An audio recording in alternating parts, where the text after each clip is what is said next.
While it's definitely inconvenient and kind of annoying, this is actually a good look for Matt Campbell.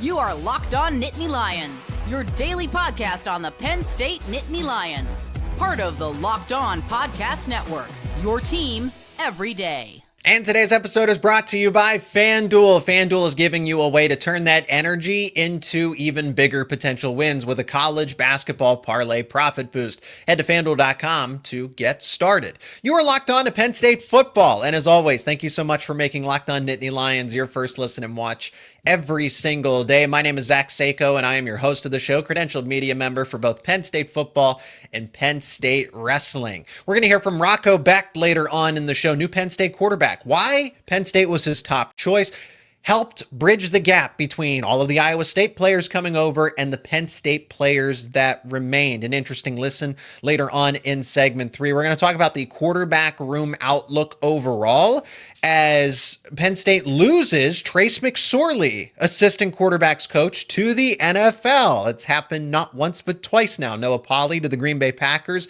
Trace McSorley to the Buffalo Bills. I'm going to weigh in also on the Rocco Becht interview because the state of Iowa, the entire state of Iowa seemed to have lost its mind when he sat down at the table to be interviewed here.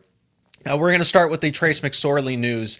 And while it is inconvenient, while it's not ideal, and I'm going to get to that, it is a good look for Matt Campbell and Penn State because multiple assistant coaches here are going off to the pros, to the big leagues. Well, how's that a good thing, Zach? It's a good look. It's a really good look because Matt Campbell is showing that, okay, if you want job growth, if you want to better your career, if you want to develop as a coach, you should be on his staff. And he was doing that at Iowa State, but now, okay, quickly over here at Penn State, hey, Trace McSorley goes to Buffalo and Noah Pauley goes to Green Bay. It's multiple assistants here, and I don't like starting over at wide receiver and QB where I think that Penn State really needs some stability right now. But seeing that, okay, if you are a rising star assistant, you want to be on Matt Campbell's staff. You want to go to Penn State because either, ideally, you would like people to stay in Happy Valley and have them grow their career that way. Just kind of move up in the ranks in the coaching system. So you go from an assistant to the main position coach, maybe to a play caller at some point in time, right? So that would have been the idea there for McSorley.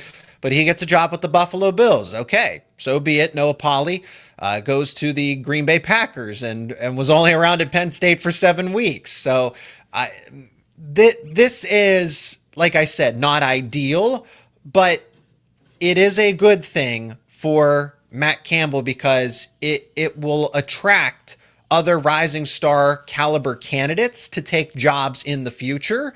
And it will give, it also shows that Matt Campbell is very good at identifying assistant coaches and guys who are going to have an impact at the collegiate level because, well, if the NFL wants them, why wouldn't, if the NFL wants those coaches, then clearly Matt Campbell is onto something with the assistants that he hires. So he has a good eye for finding that kind of talent, which will pay off in the future. So as far as the McSorley hire goes by the Buffalo Bills, to be determined as far as what his role is going to be. So the connection there is that Joe Brady was on staff at Penn State when they went to the Big Ten championship. And then obviously we know Joe Brady bounced around and was successful at LSU, gets into the NFL. Now he's a head coach already. And Trace McSorley, there's that mutual connection. So if you're wondering, why did McSorley go to the Buffalo Bills? That is why. Joe Brady gave him a phone call and wanted him on his staff, I imagine, to work with Josh Allen in some capacity since McSorley was a former quarterback. Okay. Now, this is where the negative side of it comes into play here. Penn State has now lost not one, but two assistant coaches. And yes, they get Kashif Moore from UConn/Colorado State.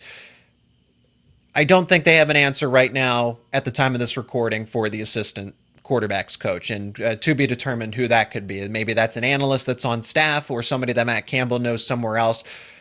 This is where it does get inconvenient and doesn't help Penn State in the short term. It's in recruiting. And Trace McSorley particularly too, because he was that continuity on staff. He stays from James Franklin's staff. He is the assistant quarterbacks coach. McSorley was starting to build his prowess as a recruiter. Okay, he's originally from Virginia. He had a great, I mean, you could argue that he's the greatest quarterback in Penn State history with the way that he played. McSorley, and I know, Kerry Collins, right? Different debate. He has an argument. I'm saying McSorley has an argument. Different conversation, right? But McSorley, from the recruiting standpoint, hey, he's got connections in Virginia because that's where he's originally from, which is going to play into DC, Maryland, the DMV, right? That's huge for Penn State, you know, continuing to stick with the mid-Atlantic in some capacity. I like Pennsylvania and New Jersey priorities, but you do want the DMV connections to still be there in some capacity. But McSorley find his own as a recruiter, and having those connections locally nearby in proximity and being that consistent while Jake Waters, the quarterback's coach, starts to build his recruiting connections locally, you had McSorley as that backbone. So losing him is actually, in my opinion, and because Penn State legacy was one of the best quarterbacks, if not the best quarterback in Nittany Lion history, that stings, losing him on staff, even though he was still a rising star coach in his own right. So between the two, between him and Noah Pauley, definitely not the coaches that you want to lose in this instance, because quarterback and wide receiver have been, just the point of criticism for this Penn State team. And now having it happen twice. So give you the good side of it. Also want to outline, obviously, the bad side of it. Noah Pauley would have been an exclamation point for Penn State at wide receiver. I will trust Kase more because he's proven that, hey, he can develop players at the lower levels in college football. And then you bring him to Penn State, you give him the leverage to work with what they have at Penn State. That's the idea, is that, okay, this is how he's going to be able to benefit now with the backing of Penn State. So in due time, I'm sure we'll get an announcement for the assistant quarterbacks coach. Not ideal, and got to watch a lot of Trace McSorley when I was in college, right? Our timelines, he was the starting quarterback when I was in college myself, which feels very long ago, but that's... So that one for me is a little personal. However, good to see him move up, and maybe, hopefully, he can come back to Penn State at some point in time, as long as his coaching career continues. But I think he's certainly somebody that Penn State wanted on staff, but ends up losing, unfortunately, to the NFL once again. All right, let's talk about the quarterback room, because let's link these two things together. Trace McSorley leaving for the NFL. Well, Jake Waters, and with what they brought in between Rocco Becht as a one-year player. So what does the future look like? Alex Manske's the backup. They brought in Connor Berry to shore up the depth chart for this season as well. And then you got two recruits in Kase Evans and Peyton Falzone. Quarterback room, I think, is in good shape setting up, and I like the way that Jake Waters operates as a talent evaluator. We're going to discuss all that next here on Locked On Nittany Lions. And this episode is brought to you by FanDuel. College basketball is nonstop. We're talking big games, tight spreads, momentum swings every single night, from early tip-offs to late-night West Coast games. There's always action on the board. Now, FanDuel is giving you a way to turn that energy into even bigger potential wins with a college basketball parlay profit boost. You can build any college hoops parlay you want, and it can include rivalry games, ranked matchups, whatever fits your read. You can mix spreads, totals, player props to match how you see the slate playing out. Then you can apply the profit boost and instantly bump up the potential payout. You can look at the odds right now and see which teams are trending. Go safe, go bold, ride with the team you've been following all season. It's your parlay, it's your style, now with more upside behind it. Head over to FanDuel.com to get started. That is FanDuel.com. FanDuel.com. FanDuel, Play your game. Today's episode is brought to you by Indeed. You got workplace chaos, deadlines stacking up, your inbox is overflowing, and that one position you have to fill is still sitting open. When the pressure's on and you need the right hire, this is a job for sponsored jobs. Indeed Sponsored Jobs helps you reach the right people who actually fit what you are looking for, whether that's skills, experience, maybe it's location. So you're not just hoping the right candidate stumbles across your post. And here's a stat that says it all. In the minute I've been talking to you, companies like yours made 27 hires on Indeed, according to Indeed data worldwide. So spend less time searching, more time actually interviewing candidates who check all of your boxes. Less stress, less time, more results. When you need the right person to cut through the chaos, this is a job for Indeed Sponsored Jobs. And listeners of this show will get a $75 sponsored job credit to help get your job the premium status it deserves at Indeed.com/podcast. Just go to Indeed.com/podcast right now and support our show by saying you heard about Indeed on this podcast. Indeed.com/podcast. Terms and conditions apply. Do you need to hire? This is a job for Indeed Sponsored Jobs. Did you know you can get Locked On Nittany Lions ad-free? That's right, as a member of the all-new Everydayer Club. Plus, you will get access to a members-only Discord server to talk all things Penn State. That's the Everydayer Club. Visit LockedOnNittanyLions.supercast.com or check the link down in the show notes to learn more. Still on the way, Rocco Becht sat down and talked to the media, which broke the state of Iowa. So we'll talk about that little social media drama at the end of this segment, but we get to hear from Rocco Becht later on in segment 3, so stick around for that. I want to talk about the quarterback room briefly, just because we're on the topic of it. Hey, Penn State loses Trace McSorley.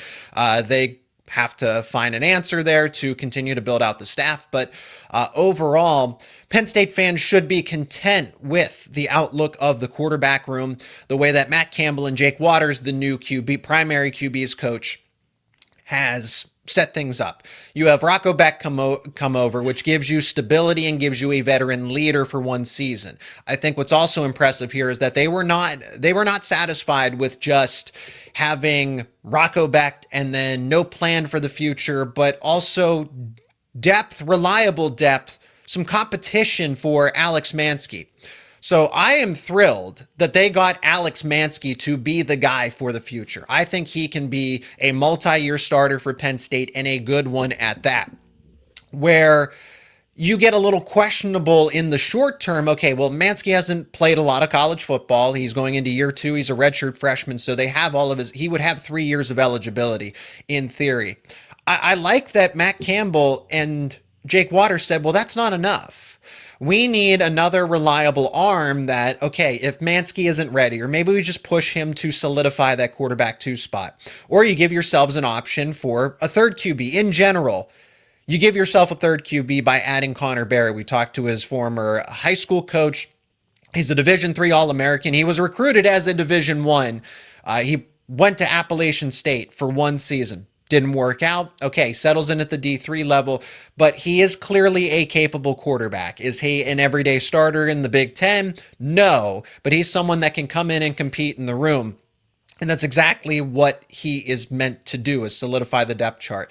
So Jake Waters and Matt Campbell, in conjunction with one another, really have a thorough plan for the QB room. Okay, they weren't going to just go with Ethan Grunkemeyer and have a revolving door at the backup QB spot for 3 seasons. That was not sustainable. I know that Penn State fans, and myself included, wanted Ethan Grunkemeyer to stick around and said, hey, this guy can start at the Big Ten level. That really wasn't up for debate. It was, what was Penn State going to do for the future? Because if Ethan Grunkemeyer goes down, if he gets hurt, okay, what do you do at quarterback 2? And they said, well, just bring in a transfer. It's not that simple. You actually need a 5-year plan. That's the point that I want to make about the quarterback room, is that they have a 5-year plan. Okay, you have Rocco Becht in year 1. You have Alex Manske for potentially the next 2 to 3 years. Okay, let's assume 3, because I can't say, hey, this guy is a surefire first or second round draft pick going into a future NFL draft. to be determined, but he is a former top 10 recruit, top 10 quarterback recruit, I don't want to go too far. No, he's a top 10 quarterback recruit according to On3.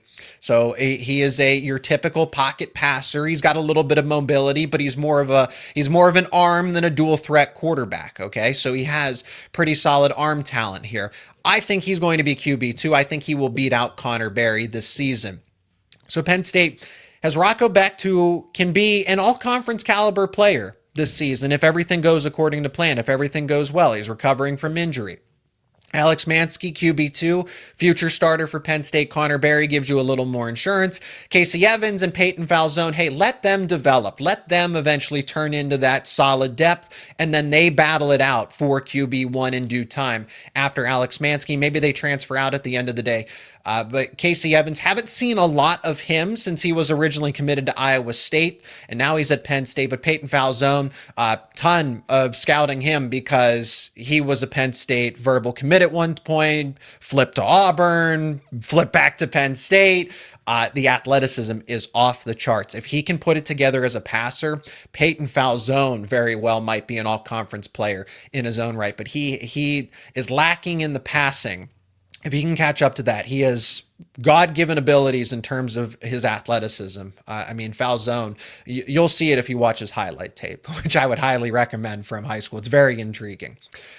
Quarterback room. And Jake Waters, what I want to talk about there briefly before we pivot to Rocco Becht and the social media drama, is that Waters has a really good eye for talent. He's a really good eye for talent. I'll give you an example here. Israel Abrams and Will Menzel. These are two quarterbacks that recruiting experts or people that are very interested in recruiting will probably recognize. Zach, you're just throwing out names. Who are these guys? Well, they are now some of the most coveted quarterbacks in the class of 2027. Abrams was projected to go to Iowa State for the longest time. Okay, now things have obviously changed. And they were under the radar 3-star quarterbacks, both Abrams and Menzel. Well, now Menzel's the number 1 quarterback according to On3. Now Abrams is a top 5 quarterback according to On3. And Jake Waters and Matt Campbell, when they were at Iowa State, identified both of these quarterbacks and prioritized them. And then those relationships, mostly with Menzel, Abrams is getting a lot of attention elsewhere now. But Menzel, Penn State's been after him in recruiting. And now he's the number 1 overall QB according to On3. That tells you that Jake Waters has an eye for talent. Now we need to see him develop. Okay, so Rocco Becht is progressively getting better each season. I wouldn't say that he is the best quarterback in the country, but there are a lot of good traits for him. He's just dealt with injuries over the course of his career. So if he can stay healthy at Penn State, he can be a really good QB. Alex Manske is going to be the proof. If you can get Alex Manske to develop into that everyday starter, Big Ten level, all-conference caliber, and maybe you turn him into a first or a second-round draft pick, that's lofty expectations. Okay, but that's the idea, is that you want to make these guys into early NFL draft picks and very capable starters. And then Waters from the recruiting standpoint. Okay, Peyton Falzone, not his commitment. Kase Evans, yeah. Will Menzel, Israel Abrams, other QBs, Peter Bork's out there. Who is Waters as a recruiter? I don't know yet, because Penn State doesn't have a QB that has committed in 27 or 28. I need to see how Waters is as a recruiter. But when it comes to identifying talent, I don't question that at the moment. Development, still somewhat to be determined, but I like what I've seen as a recruiter. Don't know. Can't tell you, but they are at least able to identify prospects early on. And the Rocco Becht situation, the social media drama, man, holy smokes. It was like Iowa State connected people, Iowa connected people, overall Hawkeyes, Cyclones were all rallying together to say this social media clip that was put out by Lions 24/7 with the start of Rocco Becht's interview. The whole state seemed like it lost its mind. They were angry. They were furious. They couldn't believe it that Rocco Becht was excited to me. And I know it wasn't that. I know it's not that simple. That it's, they were upset because Becht was happy to meet with the media. But that's what it was, right? It was kind of breaking the ice and everything. This was a very informal media session. And we're meeting in the recruiting lounge, and there's all these round tables. And Iowa State people and Iowa people were trying to say that, well, Penn State has an awful media setup, and Iowa State is still better. Can you believe that's how Penn State treats its interviews? It was meant to be that way because we were meeting dozens of players over the course of 2 hours. It was essentially speed dating for football player interviews. It was not that formal. It was not, I don't want to say it wasn't a big deal. It was a big deal. We got to meet a bunch of Iowa State players for the first time and get to talk to them unfiltered for 30 minutes. I like those more than formal press conferences where it's just a Q&A. These were dialogues. These were nice conversations to actually get to know the players, and that's the way that it was set up. But because it was set up that way, Iowa media members felt it was necessary to dunk on Penn State for that. I get it, because they needed a comeback because, well, the idea was that Iowa State was being dismissed in some respect, which I suppose I can understand that interpretation. But my goodness, it was just the state of Iowa. So why don't we play that clip? Why don't we play the first portion of that clip, and you get to hear from Rocco Becht and his thoughts now being at Penn State and how he's bridged the gap and building chemistry between the Iowa State and Penn State players. That is coming up next here on Locked On Nittany Lions. And today's episode is brought to you by Robinhood. What if sports were traded like markets? Now you can put your sports IQ to work in real time with Robinhood prediction markets. It's not you against the house. It's you participating in a live market. You can buy or sell your positions live all game long. Use your sports knowledge in the moments that matter. Robinhood prediction markets changes the game. It's people moving the action. So when momentum shifts, you can move with it.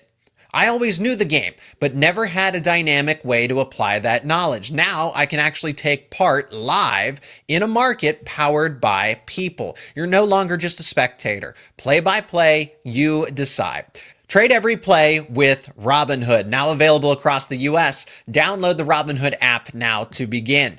Futures and cleared swaps trading involves significant risk and is not appropriate for everyone. Event contracts are offered by Robinhood Derivatives, LLC, a registered futures commission merchant and swap firm.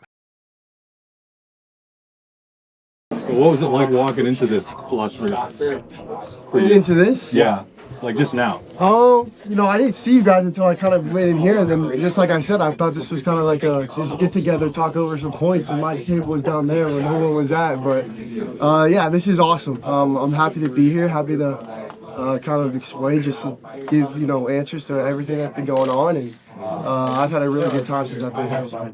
Is this unusual, the size of this? Have you dealt with I have, but it was kind of funny how everyone was just already at the table already. I thought that part was a little funny. But. What have you liked about this place since you've been here? Man, there's so much. I think the people most, the way that they kind of just brought us all in, not even just me, but all the transfers.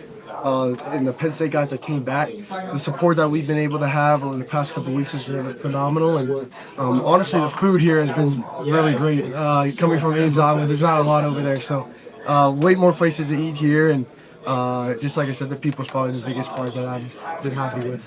Rock good spot to eat here.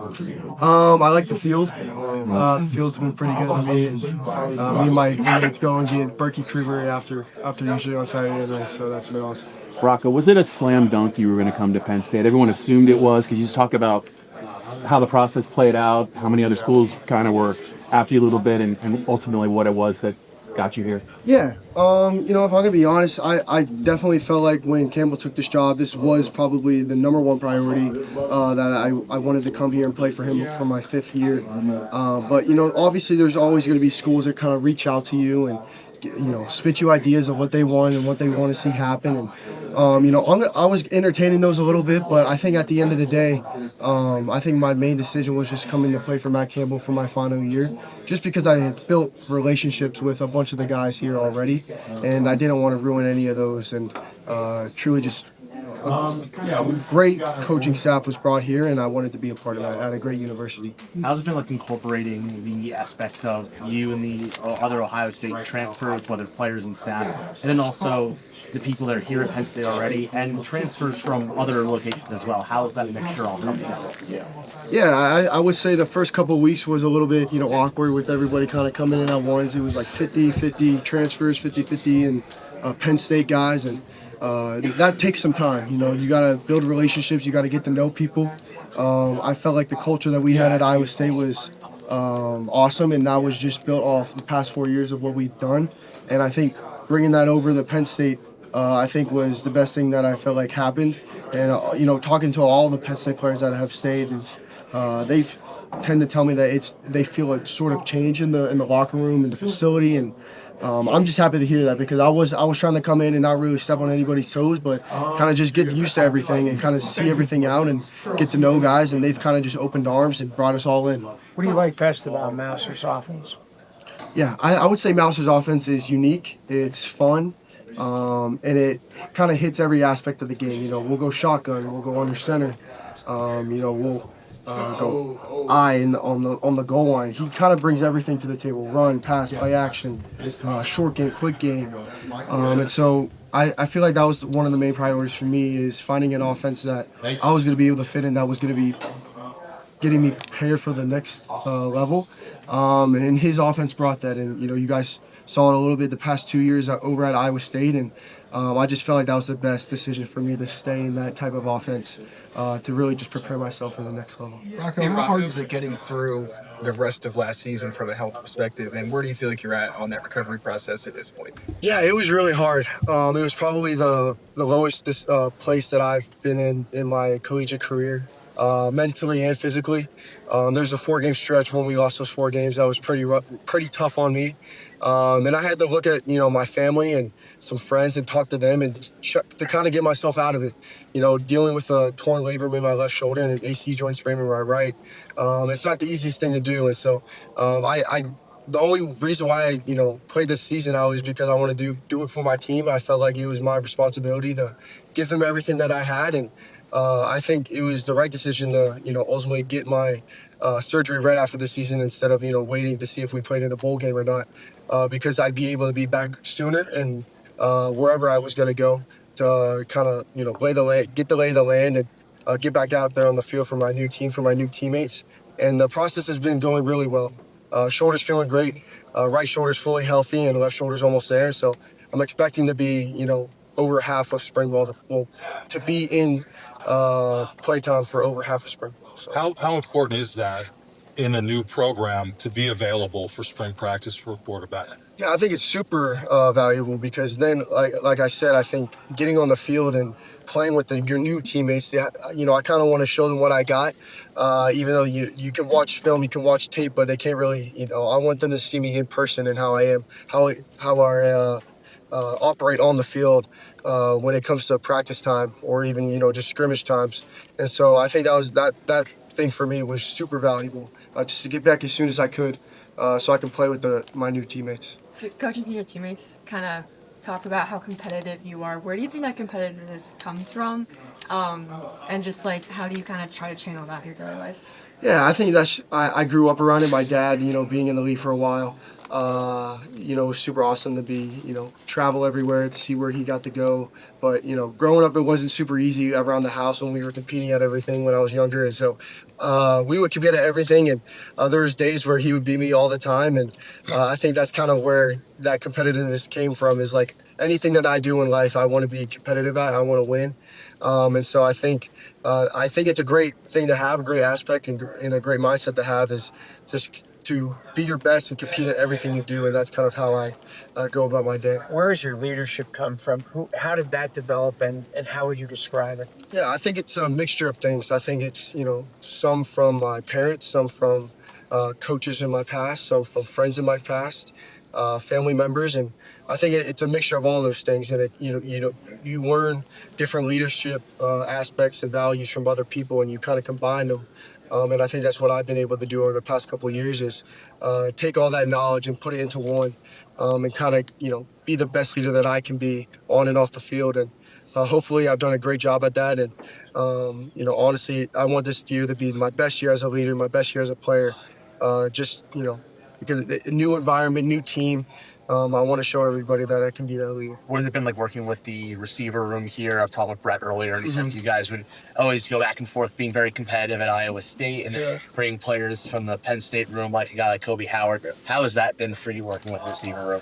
It's been awesome. We've had a bunch of meetings, just us and just myself and the receivers, and going over formations, concepts, motions, adjustments, and we've been able to get on the field a couple times. I'm not throwing yet, but the other quarterbacks are, but on Saturdays.